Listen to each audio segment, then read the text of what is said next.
a spooky Halloween! Ghosts, ghouls, dry bones, spooky!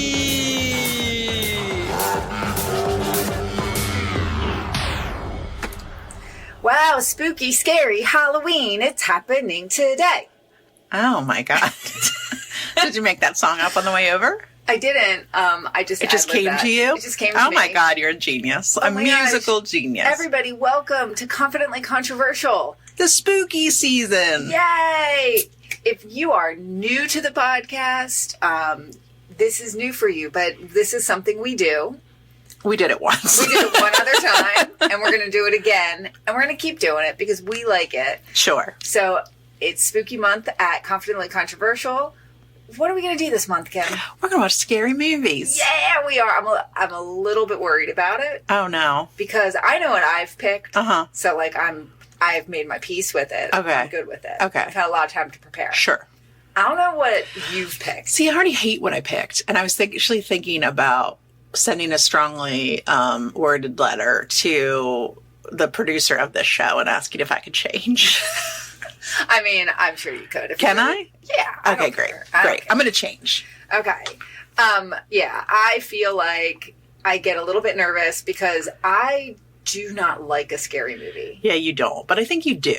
I do, but I don't. I like them in the sense that I like that they're, I don't know, there's something about them. It's funny because my youngest son is exactly the same way. Uh-huh. Where He's intrigued. He's intrigued. He wants to know. Like my oldest loves spooky Yes, stuff. she does. So he likes for her to tell him about it. Mm-hmm. And he's got a lot of questions. He's very interested. And he knows all the things. Uh-huh. But he does not want to watch it. Right. And it's funny. He had a sleepover party recently. And they have video games that are scary games. Like Yes, of course. there's Five Nights at Freddy's. So they're playing Five Nights at Freddy's. Oh, okay. And my youngest just leaves. He's like, I can't do this. But there was another kid who knew everything about Five Nights at Freddy's, like every single thing. But I could tell was also scared of it because he wouldn't be in the living room where they were watching it. He was like in the adjacent kitchen, kind of hanging out. Like, and every once in a while he'd look, and then he'd like not look at the screen, but call to them and say, "Was that so and so?" And then he'll like tell all about the character, and he knew all about it. But I could tell he didn't. Right. He couldn't handle. He didn't want to commit to it. Well, because there's jump scares if you in the game. Oh, got it. So I think there's a lot of fear of the jump scare. Yeah. But yeah, I am. But you're married to like a scary person. You're married to someone who is very invested in Halloween. He's very invested in Halloween year round. 365. Absolutely. Yes. And sometimes, he's a big horror movie guy. We've started early in our house. I don't think he would be mad if there were Halloween decorations up now. Well, now it's Halloween, so it is spooky month. I mean, oh right, yeah. Okay, so yeah, obviously, there's definitely decorations already up, and we're fully in the swing of things. Yeah, I enjoy decorating the house for Halloween. We have a Beetlejuice themed bathroom. So yeah, I might add to that this year. Nice. You probably get a lot of good stuff this year. Maybe. It all depends. I feel like Spirit Halloween, so expensive for anything, but it's also cheap. It's like doogie cheap? Doogie cheap. Right. Yeah. Like, everything is. A Halloween costume for a kid, so much money. Mm-hmm. But my kids, they all want store-bought Halloween costumes. Right. Which you don't know anything about, because you would never wear a store-bought Halloween costume. No, not in my house. Kathy Tweed would not stand She for would such never things. Allow such things. We wore the plastic ones. Yeah, I mean, I think I had those. I remember the feeling of my tongue going through that slit, like I was going to get cut. Oh my God. Everybody listening to this just had the same feeling. You know what I'm talking about. Exactly what you're talking about. And then the string that attached with the little staples on the sides of it. Uh-huh. Yeah. We all had those masks. So yeah, I definitely think I had that. But then my mom and my neighbor down the street, they got into a thing where we were in a Halloween costume contest every year. What was the contest? It was who held the contest? It was at the Avalon Community Center. Okay. And it was a big deal. It was like kind of big. And every year there were different categories by like different ages and things like that. And there were trophies. We had tons of trophies. Your mom was in This it was to my mom's win it. Olympics. Every year. Did you get to choose what you were, or was your mom I don't ever remember choosing. I was a geisha one year. Oh, I think I was a geisha too. Yeah, that was like random. And every now and then I bring it up with my mom. She's like, "Oh, I'm such a terrible mother." We always picked ours, and we had to, if we had the store bought ones when we were very little, and then we could pick what we were. But I always had weird ideas of things that I wanted to be. Right. Like one year I was a skier with a broken leg. That's who you chose? That's what I chose. That's weird. I know. How did you make the cast? I did masking tape. I took masking tape around my leg. Weirdo. And I know. Were you like, I am a skier with a broken leg who also has braces, and you put like a paper clip in your mouth? I mean, I would have passed me, I'm sure. Remember that? Yeah, I do remember that. Absolutely. Yeah. But I'm sure you had so your mom picked the Halloween costumes. So my mom picked the Halloween costumes, and sometimes, so we had, we lived on a dead-end street, and there weren't a lot of houses, but like our best friends lived down the street, and there were 3 girls in that family. And then there were, I think this was my sister was born on Halloween, and this was mostly before my sister was born. There's one picture of my sister in this intricate tissue paper dragon costume when she was a little baby. Aww. But then shortly after that, I don't know if the pageant went away or just like, I can't anymore. Yeah, or she just got tired. 3 kids, it's done. But yeah, so sometimes we would have like themed costumes with the people down the street. Like one year I was a horse trainer. Oh. And the girl down the street was like a unicorn, and she had like a Kinky. but I had like a top hat and then like a suit coat with like sparkle trim on it and like high boots and like a riding crop and everything like that. Oh my God. I know. And then and then I don't remember. My brother was a magician. Like I remember he had a little mustache. Aww. Your mom probably had so much fun doing that. Oh yeah, they trained for months getting ready for this. My kids would never. No. If I first of all, the idea that I would tell them what they were going to be for Halloween, no. Right. No. I mean, when they were very little, yeah, I had of course, Halloween costumes. Yeah. I pulled it off once. When my kids were really little, my daughter was Anna, and I dressed up my son as Elsa. No, who's the Olaf. Kristoff? Oh, Kristoff. Right, which I guess is kind of weird. Yeah, that is really weird. They're a couple. But they were so Olaf cute. would have been better. But they were so cute. You know, that's cute. Yeah, it was cute. Yeah. It was cute. Okay. Calm down. God. Jesus.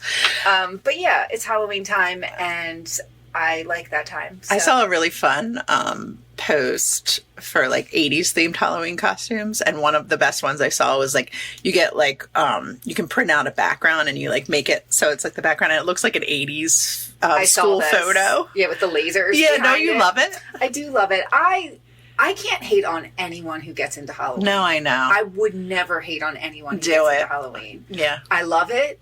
I wish I know it's the same feeling I have towards the people that go all out for Christmas and put all the Christmas lights out. Right. I love it. I support you. Their heart is happy. Your heart is happy.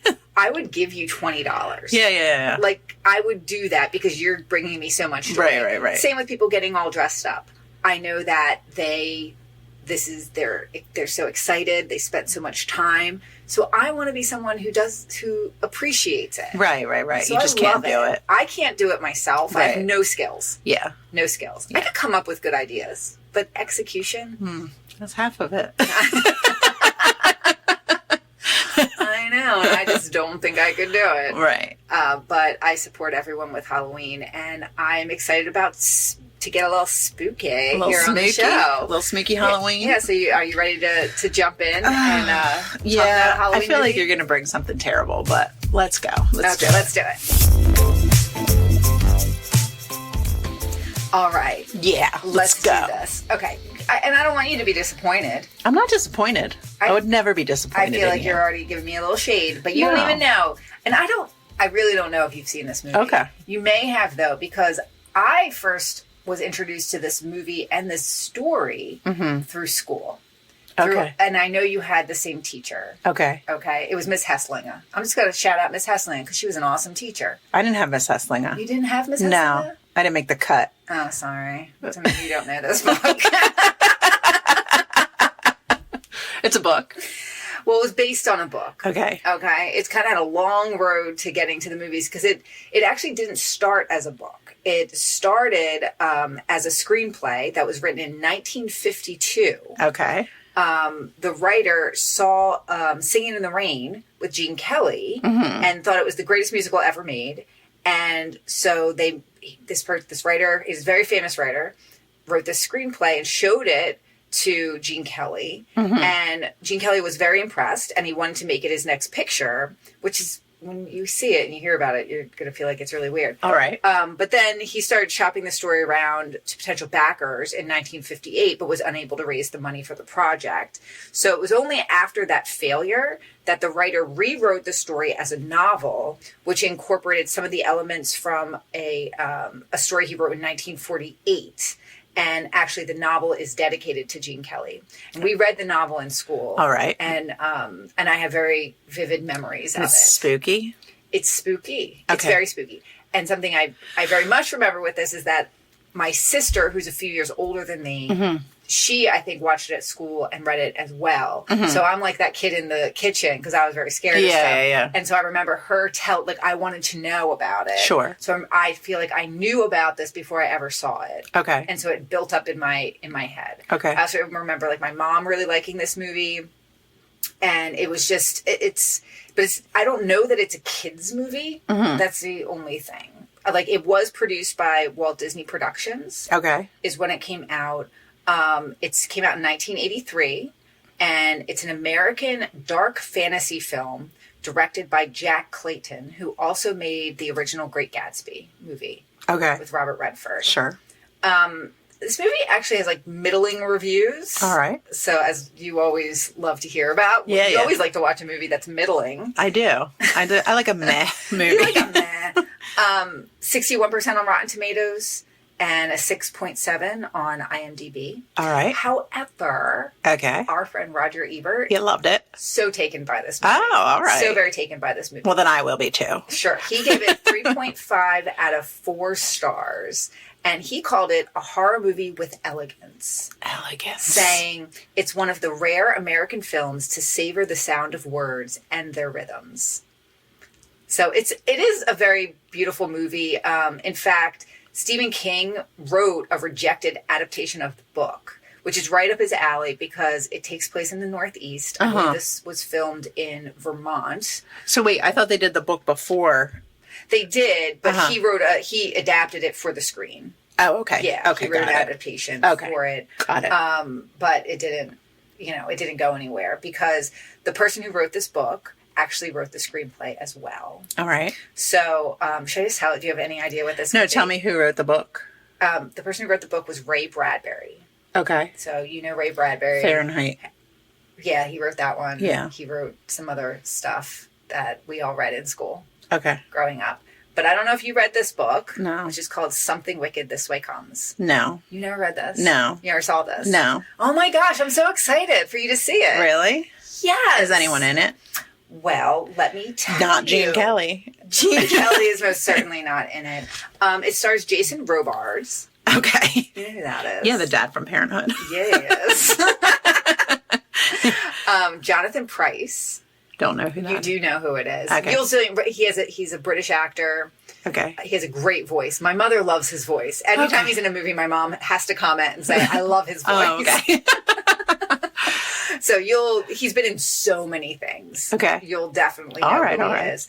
Diane Ladd and Pam Grier. Pam Grier. You know who Pam Grier is? I do, yeah. Okay, and it's funny, I never knew that this was Pam Grier in this movie. Okay. No It was idea. Jackie Brown, right? Jackie Brown. Yeah. No idea that this was Pam Grier because, until then when I got older and watched it, I was like, oh, wow, that is absolutely Pam Grier. Okay. The title was taken from a line in Shakespeare's Macbeth, which is, by the pricking of my thumb, something wicked this way comes. Beautiful. It is. I told you this movie loves words. Words. It's a words movie.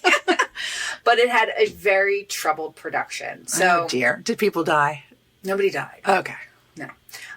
But behind the scenes, so like I said, Ray Bradbury, he wrote the screenplay for this movie. And he was very excited to bring this to bear. And there was a lot of stuff that went into it. But as Did you say bring it to bear? Bring it to bear. Make it happen. BEAR or BARE? We don't have time for this. I thought you loved words. But so we don't have time for this. We don't have time for this. Ray Bradbury. You brought it to bear. I brought it to bear. It happened. A bear down for midterms. So he wrote this screenplay, and as with any book that is adapted to the screen, yes, you got to cut some stuff out. You got to know when to kill your darlings, right? Sure. Some things got to go. Right. And it sounds to me like maybe Ray Bradbury was a little too close to the project. Oh, got it. So is this long? Well, I don't know. It just says that he, so the director, Clayton, he had the script rewritten. Uh-oh. So he sanctioned an uncredited script rewrite. Okay. They got somebody on the DL. Somebody not so precious with their words. Yeah. Got it. To come rewrite it and just make it tighten it up. Sure. Tighten it up. Keep it tight. And Ray Bradbury was not happy about that. And they did some tests. They had shot the whole thing and put this whole thing together, but then they had test screenings of the director's cut, and it just didn't meet studios' expectations. So Disney sidelined Clayton and fired the original editor, scrapped the original score that was made for the movie, and this delayed the film by 5 months, spent another $4 million on new changes, and then many months reshooting, re-editing, rescoring the film before it was released. In fact, they said this in the research, and I'm going to be really interested to see it, that some of the reshot scenes happened so much later that the kids that are in this movie are much older. And they look older. Now, I never noticed that. Right, of course. But, Well, I also feel like, too, I don't know that movies that are labored over and, take a really long time and they never end up being good.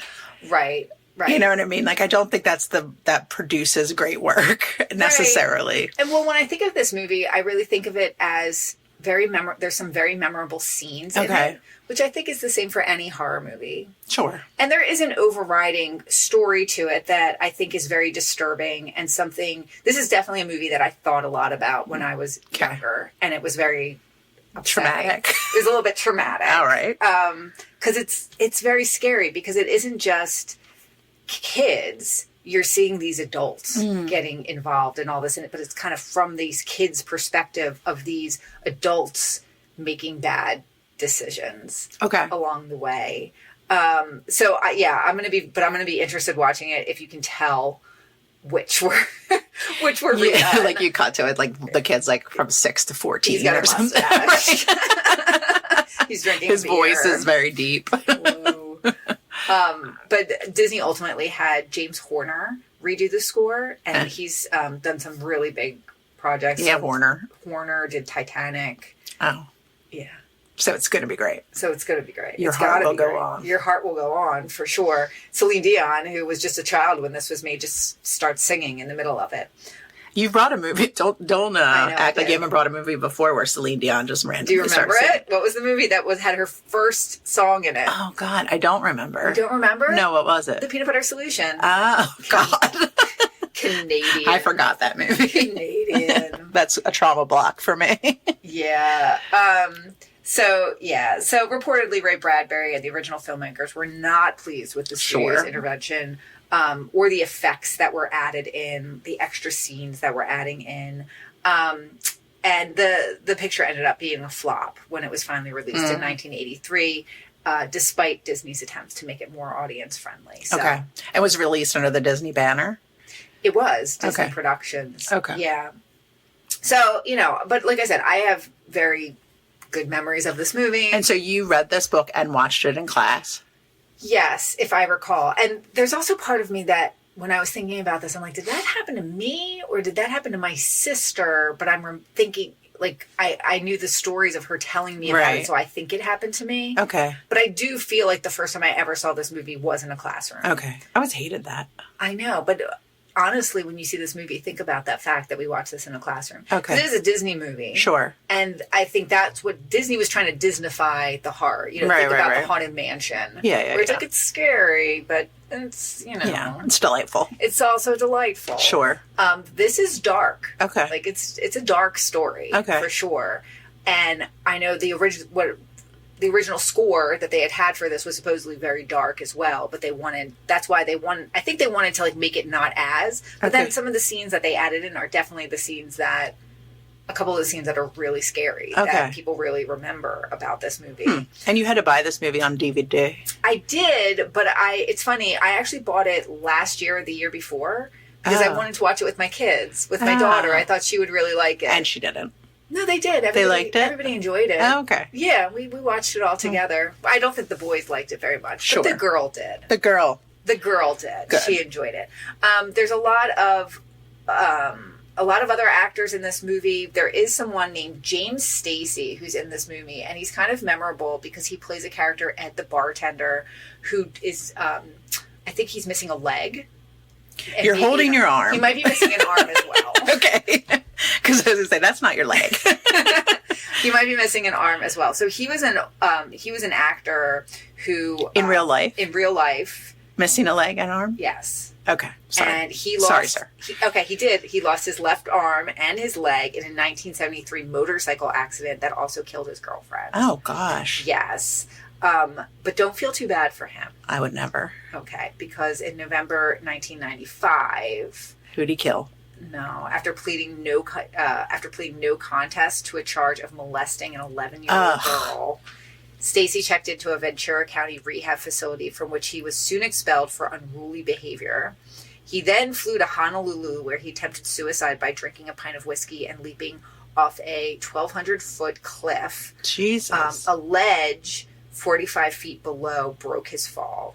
Ugh. And he was arrested for failing to appear at his December 7th sentencing hearing in Ventura County. So then on March 5th, 1996, he received a 6-year prison sentence, which he served in full at the California Institution for Men in Chino. He had been arrested twice in June 1995 for prowling at the homes of underage girls. Ew. I know. This man was troubled. Problematic. But I'll tell you another fun fact about this movie that You're just like skirting past that. Sure. Okay, sure. He's not a main character in this, right. but I feel like he's definitely someone who stands out. Well, I remember when I watched it recently with my kids, I looked him up because I was like, does he really not have a leg and not have an arm? And how'd they get this guy, you know? Right. Like, was he an actor? But he was an actor before he, got in this accident. Okay. And they were like, get Bill. Yeah, he's great. Get in here, James Stacey. Oh, James. Get in here, James. You grosso. But yeah, this is a fact that I feel like people in our age group and audience will enjoy. So the town square set with the wrought iron gazebo in it, which is in this movie, is the same set that was used in the 1986 classic Mr. Boogedy. Okay. Do you remember that movie? No. You don't remember Mr. Boogedy? Yeah, you don't. Get out of my house. You don't remember Mr. Boogedy? No, who's Mr. Boogedy? It was like a Disney horror movie. I don't know what you're talking about. Oh my goodness. I can't believe it. Guys, I think I should just end the podcast right now. Okay. Bye. You're like, I don't need to do that. I can go back to bed. But yeah, so Something Wicked This Way Comes. I'm kind of excited that you've never seen this before. Yeah. You have you've never heard of it? No concept. No. Oh my goodness. I picture, I'm picturing, do you remember, God, what was that book called? Like, I feel like I picture the books of when we were kids and they had these like covers that had like a border around them. And then like a lot of elements from the book in the border. 100%. And like A Wrinkle in Time-ish. Yeah. You know what I mean? The book is very, if you look it up, you'll see it. Yeah. It's great. Am I going to hate it? Am I going to like it? I mean, I feel like you might like it. Okay. I like it. Okay. And even when I saw it again, I, first of all, couldn't believe that we watched it in school. Right. You know? Because it is legitimately scary. Okay. And it does hold up as as a horror film, there are definitely scary elements in it. For sure. It's, it's kind of got it all. It's got it all. It's got everything. All. It's got fear of death. It's got a little bit of, not gore, but like scary stuff like that. And your mom likes this movie? I think my mom just likes Jonathan Pryce. Okay. I see you, Nancy. But there is one scene in this movie that we talk about, like I remember talking about a lot, and kind of looming heavy in my head. And when we watched it again recently, and that scene totally held up. As kind of I'm excited. Crazy. All right. Yeah, so I'm excited to watch this with you. I'm excited for you to see it for the first time. Me too. I hope that your DVD player is working. It's working. On DVD. Great. So let's go watch it. Goodbye.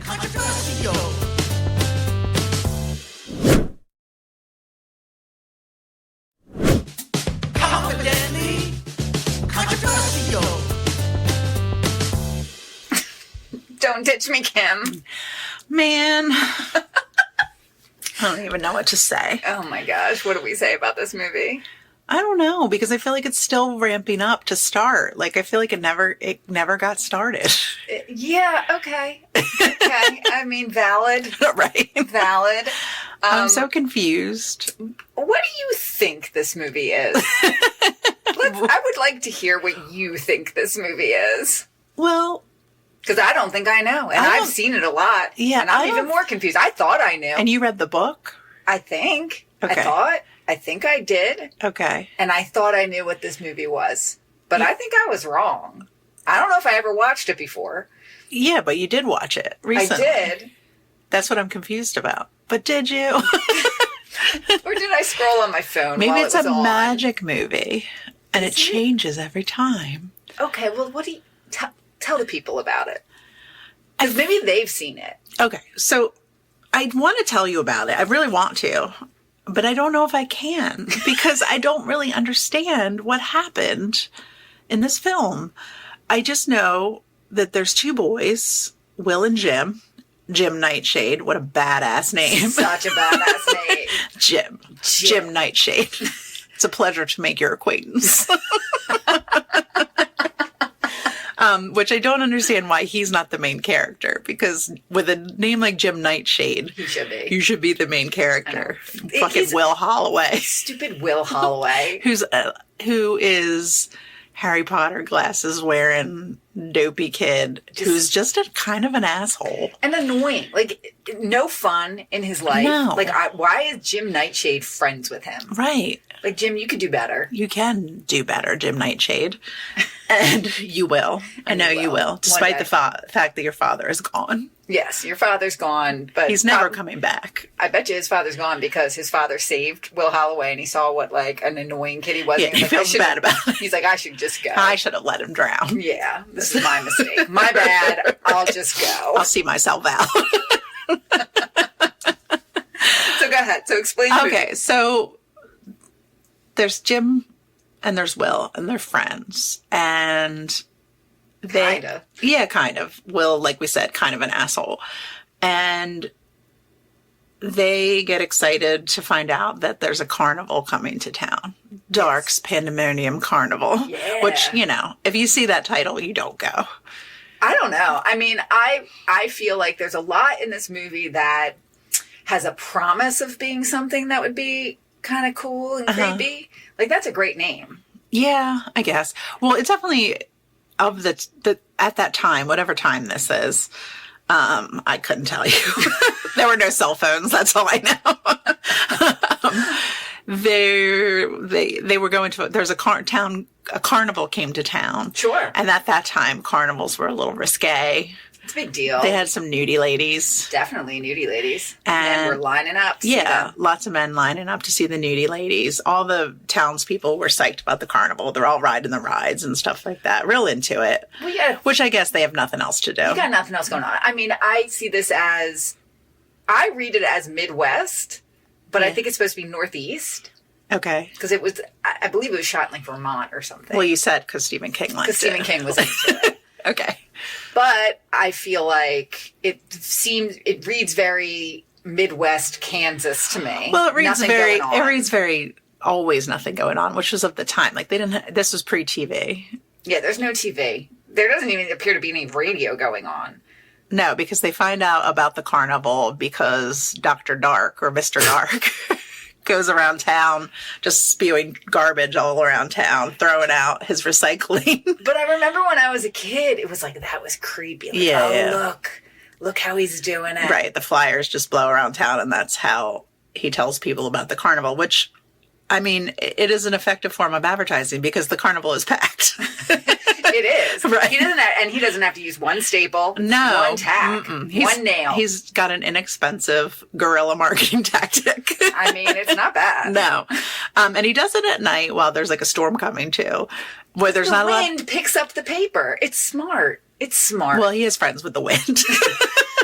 It appears he might be friends with the wind. Right. I agree. So I think the wind maybe is like a silent partner, and it helps him advertise his carnival. Okay. Yeah, legitimate. Yeah. But he's not friends with the lightning. No, he does not like the lightning. No. But there is a man in town who does like the lightning, and that is this old craggy man who sells lightning rods. Right. Whose name is Royal Dano in real life. Royal Dano, guys. And I forgot to share that guy is, if you've ever been to Disneyland, there is a part where President Lincoln talks to you. Well, there's not a part. You have to go to the ride. You have to choose for him to talk to you. He doesn't just come out and talk to you. It's a part. It's a part. It's a part. And so he is the voice of Lincoln. Okay. So that's his claim to fame. 4 score. Right? That's what he says. I feel like I when we went to see that, I was very moved by that part. Yeah, you're tired. I was tired. Okay, so anyway, the man sells the lightning rods, and he convinces Jim Nightshade to buy one. And Jim Nightshade's like, yeah, man. And he goes and like takes the coins off the bookshelf and buys the scarab covered lightning rod and puts it on his roof. A scarab? Is that what that is? Yeah. I thought they're beetles. A scarab beetle. Oh, okay. I didn't know that's what that was. That's awesome. Have you ever seen like a scarab bracelet? I didn't realize that's what that meant. I knew the word scarab, but I didn't know that scarab was a beetle. I do, Mrs. Heslinga. Thanks for not letting me in your class. You weren't gifted and talented. I was. I was up until 4th and 5th grade, apparently. And then they were like, you've kind of plateaued. But I thought Miss Heslinger was 4th and 5th grade. Yeah, I know. It wasn't. I was G&T up until...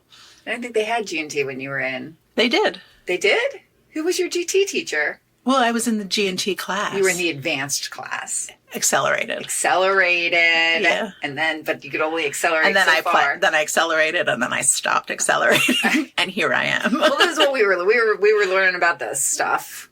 For sure. It seems like I did okay. You did okay. You sure did okay. Yeah. So it's... I don't know what to say. Yeah, okay. So, like, then there's a lady that's their teacher, and she's mad at them in the beginning because they were whisperers. God damn those whisperers. Yeah. And, but then that teacher, they're like, I heard she used to be real hottie back in the day. Which I don't see it's possible. No, not possible. This lady looks like a turtle. Aw, that's like her real face, too. I know, but she looks like a turtle. You're mean. I know. And then at some point she gets sucked into the carnival and she looks in the mirror and she's all beautiful again. But then she goes blind. Isn't it ironic? Right. Don't you think? Well, that's the thing. It's irony. So you meet all of these adults that have deep desires. Yes. And they really pour it on thick with their desires. Right. So like the one man who owns the cigar store, he likes money. He's greedy. So I thought as it went through, I'm like, maybe they all line up with the 7 deadly sins. Okay. But they don't. No. So they kind of do. So the cigar guy who owns a cigar shop who has a lighter in the shop. Oh my God, guys. I looked it up on eBay. You can kind of get one. It's not the same one, but you can get one similar. It's like a bronze hand on a swing that is just... But it's constantly It's an eternal flame. It's an eternal flame. But I guess if you own a cigar shop, you could have that going on. Right. Just and turn so the gas on. So people like use it to light their cigars, but the flame comes out of the finger, but it's also a match. Like there's a match in their hand. Did you see that? Oh, yeah. It's like a match that's always, it's very cool. Anyway. Okay. So there's a guy, and he's just always talking about playing the numbers and getting his money, and he just wants to be rich. Then there's a barber. Yeah, that guy. I feel like any man who is just talking about getting with sweet ladies so much, probably, like in real life, I'd be like, that guy might be gay. Oh, you think? I feel like just because... Oh, because like the overtalk? It's a like little the compensation? Yeah, a little overcompensation. Like we're talking about this a little... It's like, okay, we get it. I don't think so. You like a lady. Right. But then they're all talking about ladies because the guy that owns a cigar shop is talking about his cigars are the best because they were rolled on the thighs of Cuban women or something like that. Yeah, the smooth thighs of a Cuban woman. And it's like that line gets repeated like multiple 3 different times in the movie, and it's just like we understand. We get it. Yeah. So this barber is like, but like he's talking about women, and he's like getting sweaty talking about it. Yeah, and he's like real into the ladies, and then he goes to the carnival. Oh, hold it. Wait, sorry. Let me go through all the adults. All right, go. What is he? Lust. Okay. Yes. Then you have the teacher, Pride, because she used to be so Envy. Pretty. Envy. Sure. But she's not jealous of someone else. She's like... Yeah, she's... I don't know. Okay, I thought Pride. Mm-hmm. Envy was the bartender, who was the guy who we talked about earlier who was arrested for molesting people, and he only has one arm and one leg on the same side. Yes. And the other side But he's very jovial, despite his ailment. He's quite jovial, and... He used to be a sports star. He used to be a sports star in the movie. And then when he looks in the mirror at the fun house, he sees himself with 2 arms and 2 legs. And he's so happy. A hero. He's a hero. So I had him as envy because he envied the people who had... Okay, I see it. Okay. But then there's no gluttony, there's no sloth, and there's no wrath. Yeah. It's none of that stuff. So it doesn't really all... But I think the Pride one would be the dad, right? Well, the dad, so his deepest desire is that he's an old dad. Yeah, he's like a 60-year-old dad. Right, and his son is like middle school age. Like 12. Yeah. So, old dads just were hitting it at an older age. Yeah, so, he had a young wife. Yeah, he had a young wife. He should be happy. But he's got a heart problem. He also was never taught to swim because his dad was a preacher and didn't think it was right for boys to swim. Yeah, explain that someone. I think it's because of the bathing suits. You think? I think nobody's going to be in bathing suits around. You're hanging out with other people in your bathing suit. I don't agree. Yeah, it's the same with my nighttime swimming. Wait, but didn't they wear like those like big bathing suits back, like the coverall bathing suits? I don't know what they did. Okay, but he didn't I just know how don't to swim. see why that's different. But that's another thing that's in there. So he's sad. He's an old dad, and he's a sad dad. Sad old dad. Sad old dad, because there was, and he keeps trying to talk to his son about a thing that happened when his son was 4 years old, where he was swimming and he started to drown. He got swept away by a current, right? And he couldn't jump in because he was too old. No, because he didn't know how to swim. Oh. Right. Sorry, there's a lot to follow. A lot going on here. But Jim Nightshade's dad, who was still around. And young and probably buff and hot. His last name's Nightshade. Right. Mr. Nightshade. Mr. Nightshade. Mr. Nightshade steps in and he saves Will Holloway. And then he beats it out of town. And then he goes, because now also Jim Nightshade, his mom, is the one who's raising him, and she's a sad mom. And she might be catting around. Is it catting around if your husband left you? Okay, she's dating. She's dating. Sorry. Good for her. Mm-hmm. Get out there. But that's unsettling to poor little Jim Nightshade. Well, because he still thinks that his dad's going to come back. He's like built up his dad. Yeah, he tells himself some stories. He does. But his thing is he wants to be an adult. He wants to be grown, which I don't understand either. I don't understand why either. No, who would want to be grown? No, it's terrible here. I know. Yeah, there's one part. So there's one part near the end, and this isn't about Jim Nightshade either. This is about the old sad dad, where we haven't even talked about the magician / dark. So there's a carnival. Mr. Dark, Dr. Dark. Sure, if you're nasty. The carnival comes down. It's led by this Mr. Dark guy who's played by Jonathan Pryce, who he's got a top hat on, some kind of string tie thing happening. Right. Yeah, but he's very tall. He's handsome. I mean, I liked it. I get it, Nance. I get it. Sure. He's tall. He's got British. It all. He's British. He's tall and he's got it all. He's got a good voice. Sure. Sure.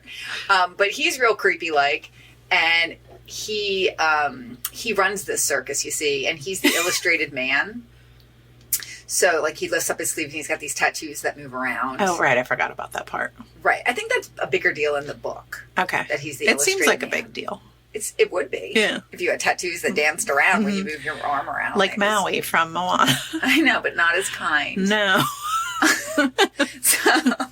So he has this carnival, and he's the one granting wishes because, honestly, he's a demon, and he's just trying to get some souls. Honestly. Honestly, that's what happens. Right. So people come to the circus, and he makes them go either on... So there's, like, I guess 3 implements of doom in this circus. You The Ferris wheel? The Ferris wheel, which people just disappear from. Sure. There's a merry-go-round. Oh, yeah, the merry-go-round, which is closed. Which is closed because it's dangerous. Right. If you get on it and go forward, you go forward in time. If you go back, you go back in time. Yeah, but if you do both, you go crazy. You go crazy. That's right. And then there's also the House of Mirrors, where you see your dreams come true in the mirrors. Yeah. So all of the people that we went through, the older people in the town who have these, like, you know... Deep desires, they go into the carnival and their dreams come true. But do they? Do they, Emily? Do they? So the guy who's the cigar guy, who's greedy, he wins $1,000. Right. $1,000. And a cigar. And then he gets on the merry-go-round. No, the Ferris wheel. Never to be seen from again. Right. But what's her name's there? Pam Grier. Pam Grier's like everywhere. She's everywhere. She's the dark lady. Woman. There is only her. Anything you want done, baby. I'll do it evilly. Oh. But yeah, she turns up and, you know, she's very beautiful. She's lovely. And she's got a lot of very dark outfits and a stinky ring. A stinky ring that has, like, evil coming out of it. Right. Her ring is red and it glows. People and then this listening to this. green, like, smell emanates from it. The people listening to this podcast right now... They don't understand. Unless you've seen this movie. No. In which case you're just like, I get it. I kind of remember that movie. Right. Like, I don't know. But anyway. So you're talking about the people. Okay. So, cigar guy. Yeah. He disappears. You don't see him for a little while. The barber, who liked the ladies in a creepy way, they're like, he's talking to the fortune teller, who is also Pam Grier, because she's every woman. Right. So, and she's like, you can have all the ladies you want. Follow me this way and have all the ladies. And then cut to, he's in the nudie lady dance hall where all the men in town are. And then he's a nudie. But he gets pulled in. And then all of a sudden he's like naked, which if I was like another guy who's just like also watching this show, I'd be like, wait. Right. He's a portly gentleman. He gets to be part of this, first of all. Right. Why are they touching him? I didn't think I was allowed to touch them. And also, like, does he have sex with? Like, what happens? Yeah, what happens?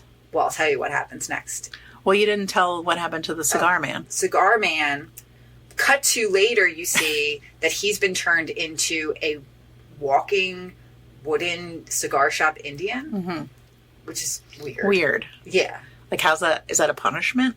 That's his punishment for being so greedy. Right. And then the guy who's like likes the ladies, the next time you see him, he's been turned into the bearded woman. Right. So now he likes the ladies. You like the ladies so much? Now you're a lady, sir. Vagina. That's right. There you go. And let me tell you, that's a punishment. They're not that great. No. They come with a lot of issues. It's a problem sometimes. And then you have the teacher who, you know, wishes she was beautiful again. And she gets turned back into a beautiful young woman, but sees herself as a beautiful young woman, and then immediately goes blind. And falls down. So anything that happens to these people, it's like you get your wish. It's a tale as old as time. Sure. You get your wish. Right. You think the grass is greener on the other side, but guess what? It's not. You're blind. Right. You have a vagina. That's right. You're an Indian. Right. You're wooden. You're wooden. And then also the bartender. The bartender. So the bartender, who only has one arm and one leg, he sees himself as having, now he has both, but he's a kid. Yeah, why is that bad? He gets to do it all over again. I don't know. I don't know. He gets to throw the ball again. He's like powerless maybe, but he's also like his soul is. I assume that now that you've done this, you've made a deal with the devil. Sure. And now you're part of the circus. Right. So he has to do work for the circus now. He's a circus kid. I guess. I mean, he gets to ride on a train. Doesn't seem all that bad. I know. I don't know. But it's just, I don't know. It's bananas. Really, right. And it's also, I also feel like this movie, when it's talking about the hopes and dreams of older people, it's like, don't have those. Right. Don't get fixated on anything. And then, so then the Dr. Dark, he tries to turn old sad dad into a younger person. He offers him the opportunity to give up his son, which, first of all, that's never going to happen. No. I'm sorry. I don't care how old or sad this dad is. Right. He's not giving up his son. No. And so he's like, has this book, and he's like going, and he's like, 32, do you want to be 32? You've missed your chance. And he rips out the page, and the 32 goes out the window, and then it's like 33, and he rips out the page, and he's gradually climbing up, and he's getting older. And Emily and I were crying, take the deal. I know, because every page he's like, 35. And we're like, no, stay. Right. 35's good. Don't touch 40, babe. Well, when he gets to 40, he's like, now you're old. Right. I'm like, oh. And then when he gets to 45, it's just like, no, you might as well just be 60. Just stay where you are. Stay where you are. Just stick where you are. Which makes me think, like, is he supposed to be in his 40s or 50s in this movie? Like, how old is he supposed to be in the movie? I don't know. We figured out he's like 61 in real life. In real life. Like, he definitely looks like an old man. Yeah, he's older gentleman. Sure. Mm-hmm. He's Jason Robards. He's always old. Right. Always has been, always will be. That's right. He's always an old sad dad. Always an old sad dad. But yeah, I think I don't know. I think in this movie, everything went on for too long. Yeah. It was all long and drawn out, and there was not really a lot of connective tissue.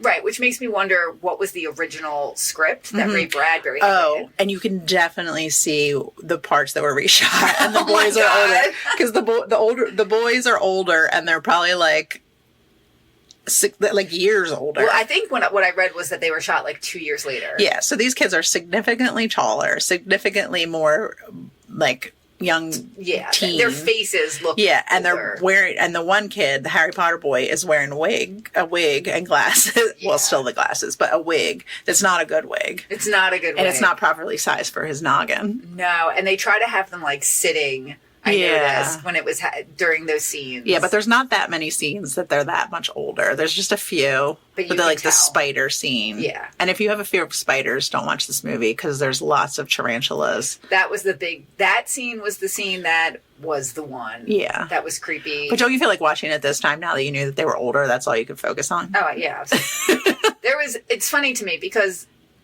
I've said before on this podcast that I was a kid that just was so scared of anything that was even remotely creepy. I just didn't want any part of it. This was a movie I watched when I was a kid, and this was probably the extent of what I could do, and I thought it was so scary. But watching it now, I'm like, it's not that bad. Yeah, I kept waiting. I couldn't figure out because you were like, the scariest scene in the movie really holds up. And I was like, oh, when's that going to happen? Yeah, I don't know if I was, when we watched it recently, maybe I don't know. Maybe you must not have been paying attention. I must not have been. No. Not with the critical eye that we bring when we watch these movies. Also, poor Pam Grier, beautiful, amazing outfits, has a big part in this movie, but never speaks. She does a little bit when she's she's like, come here, my whispers. Like, she does a little tiny bit when she talks to the guy about, you will have ladies all around you. Right. Very little, though. Not a lot. Not a lot. She's most of the time when she's you see underutilized. Yeah, most of the time when you see her, she's just looking pretty in different outfits. Right. Always different sexy outfits. Spider web over her face. Yeah, she's got all kinds. And then when she's on like the carousel, she's all demure. We're not going to say it. No. We're not going to play into that meme. All right. And then there's a part at the end where Dr. Dark is trying to get Jim Nightshade to ride the carousel forward so he gets older. And Will is like real peeved because his friend is something bad's going to happen to his friend or his friend's soul or anything like that, but because he's going to ditch him. I know. Like, that's his big thing throughout this whole thing is like, don't you leave me. Don't you ditch me. And it's just like, dude, he's going to sell his soul to the devil, like literally sell his soul to the devil, and you're worried about yourself. Like, save your friend. Right. Like, stop it. Like, are you even his friend? Because, first of all, you're such a nag to him. Right, and you're really mean. You're really mean. Like, poor Jim, his dad left him. Up and disappeared. Obviously, he's got some issues going on, and he's compensating by kind of making up stories about his dad sending letters and things like that to him. And his friend won't let that go by. He's just like, your dad doesn't send you letters. Right, your dad's not coming back. Don't lie about it. Right. It's like, and then he kind of gives him a little bit of shit for not having a dad. It's kind of like you. What? You did comment early on. You're like, oh, it's like our friendship. Yeah. I don't think it is. We're not mean to each other. No, not like that. No, I'll give you shit for not having a dad. Interesting. Tweed children unite. Oh, no. Oh, come on. You have a dad. But anyway, it's, it's just a very slow movie. Yeah, very slow. And it definitely enjoys some words. It does. And I feel like it's driven. I feel like it's it's trying to be very like highbrow and things like that but I don't think if it's a movie for kids aren't understanding it. No. And I barely understood it. I know. It does make me want to read the book. Oh, not me. The book is probably very nice. Yeah, it's probably very written of well. the time. Yeah. Yeah. Sure. Yeah, it's probably great. But the movie, I can see why it's not on any streaming. I can see why Disney Plus is like, we're not going to put this on. No, thank you. No, thank you. Right. Nobody wants to see this movie. Yeah. And I'm going to be very interested when we put this out. Are there going to be people who are excited about it and have good memories about this movie, as I did? Mm-hmm. Yeah, I think this is going to be along those lines where people watched it and just like adored it but have no concept of what it really was, because it was probably like spooky and dark and they were like into it but not really sure what they were into. Right. There's a vibe. I mean, the movie has a vibe. Yeah. For sure. It's a devil vibe. It's a devil vibe. And there's definitely some parts in it. I remember talking about these scenes. Like I was saying before, I can't remember if it was some of the memories. I don't know if it's me who it happened to or my sister telling me about it. But I remember, my sister telling me about the little boy the man who turns into a little boy. Oh, yeah. We didn't talk about that. Like, he's a circus worker. Yeah, he's like an evil henchman. Yeah, and he rides the carousel backwards to become the teacher lady's nephew. Right. Which, what? I know, isn't she like, you're not my nephew? Right. Get out of here. Right. Weirdo. And then I don't understand why he has to be there, because it's not like I guess they all have to take part in turning the people. Yeah, I guess so. That's their job. They're all evil. They all work for the devil now, so that's what they have to do. It's also, they do kind of drop a thing that this isn't the first time that carnival has come to that town. Right. They're the autumn people. They're the autumn people. Autumn people.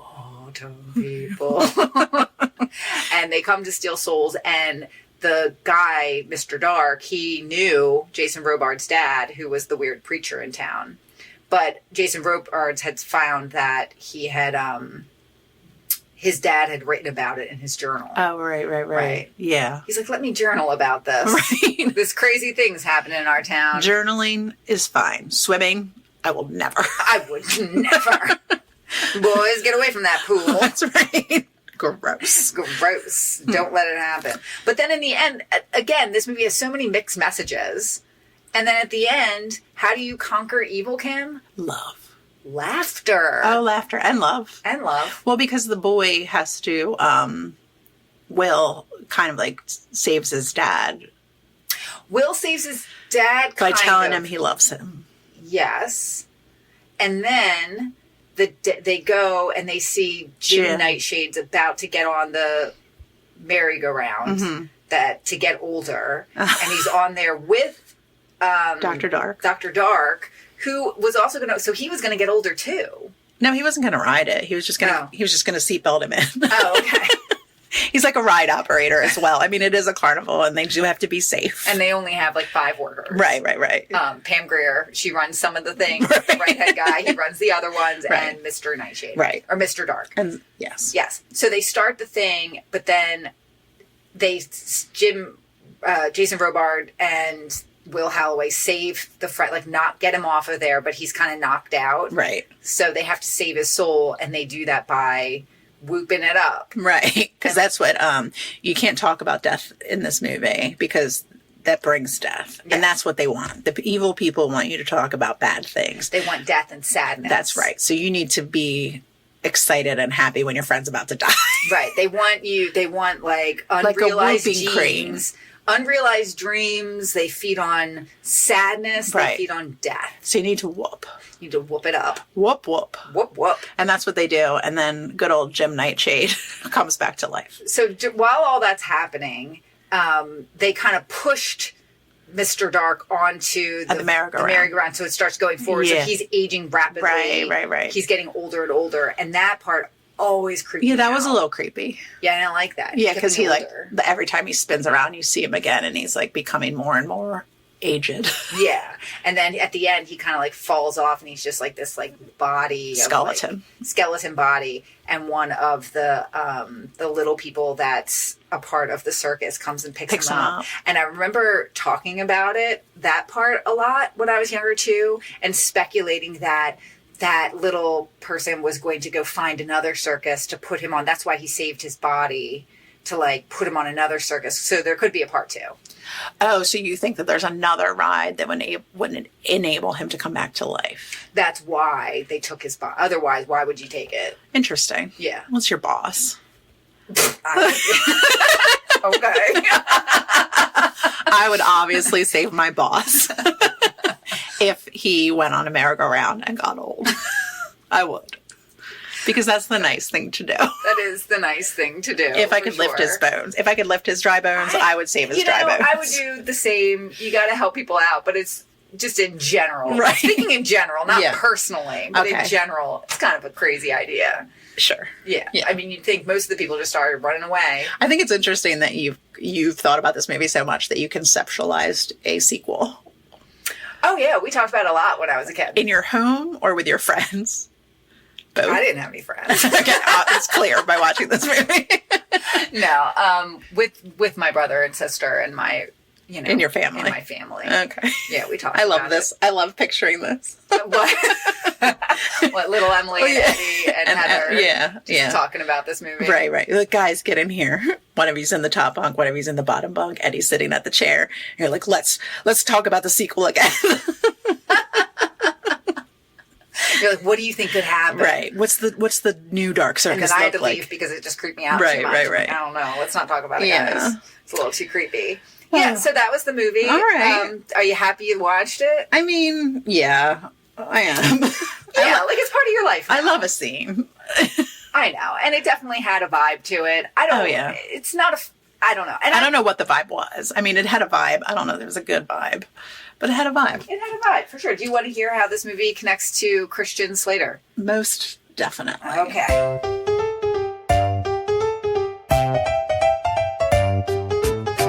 Okay, tell me. So this was actually easier than I thought it would be. Jason Robards. Yes, I figured. You have to. Obviously, sure. Obviously. Mm-hmm. His final movie was Magnolia. Oh. Remember that movie? With Tom Cruise. And Tom Cruise is the next on this list. Because he's in Interview with a Vampire. With Christian Slater. There you go. Oh, look at that. Look at that. Christian Slater's pretty boring. Don't you ever. I mean, he's hot. Oh, is he? I love looking at all those pictures that you're putting. I've just never had feelings for him. A deep moment. Yeah. And I've really developed, I'm having those deep moments with Christian Slater. Okay. Uh-huh. And he's held up. I'd love to have a deep moment with Christian Slater. I bet you would. Dirty old lady. I know. Hey, he's old too. He is. Oh, it's appropriate. Right. It's appropriate. It works. It just works that way. Yeah. So this was great. Yeah. So great. Tell the people things about us. Yeah, that's it. That's all we're saying. Yeah. Buy our merchandise, goddammit. Oh my God, guys. Go to our website. Check out our website. Yeah. Don't you want a t-shirt? You do. Or no, you want a cozy sweatshirt because autumn is coming. The autumn people will be here and you must be warm. Right. Yeah, so do all the things. Follow us on all the things. If you haven't gone on to Apple and subscribed and, given us a rating and told us, what's up, You should do that too.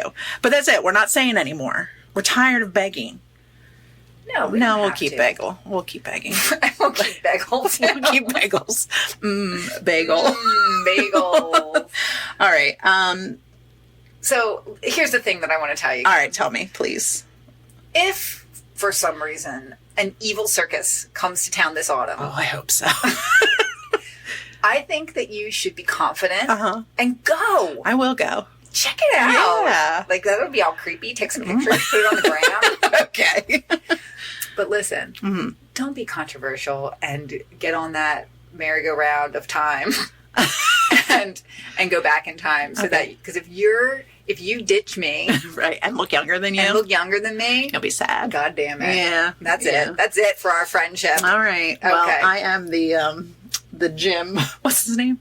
Nightshade of this friendship. You really are. I know. God, Jim Nightshade. What a fucking name, man. I know. All right, guys. All right. Thanks for listening. We love you. Bye.